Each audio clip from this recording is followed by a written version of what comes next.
Hi అండి, అందరికీ నమస్కారం. Welcome to my channel. ఈ వీడియోలో సీఎం చంద్రబాబు టీంలోకి కీలక ఉద్యోగి అండి. పూర్తి వివరాలు అయితే ఈ వీడియోలో తెలుసుకుందాము. వీడియోని ఎక్కడే కానీ స్కిప్ చేయకుండా ఎండ్ వరకు చూడండి, అప్పుడే పూర్తి ఇన్ఫర్మేషన్ అర్థమవుతుంది.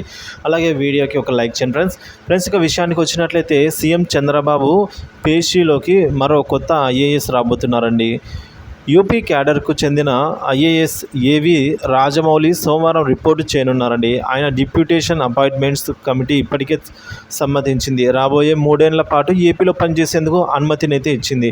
కొత్త ప్రభుత్వం ఏర్పడిన వెంటనే ఏబి రాజమౌళిని తమకు కేటాయించాలని డిఓపిటికి యూపీ ప్రభుత్వానికి మన రాష్ట్ర ప్రభుత్వం అయితే లేఖ రాసింది. దీంతో కేంద్రం ఆయన్ను డిప్యూటేషన్ పంపించేందుకు అంగీకారం తెలిపింది. సో కాబట్టి మనకి చంద్రబాబు పేషీలోకి ఈ విధంగా కీలక ఐఏఎస్ అయిన యూపీ క్యాడర్ చెందిన ఐఏఎస్ ఏవి రాజమౌళి గారు అయితే ఛార్జ్ తీసుకున్నట్టు తెలుస్తుంది ఫ్రెండ్స్.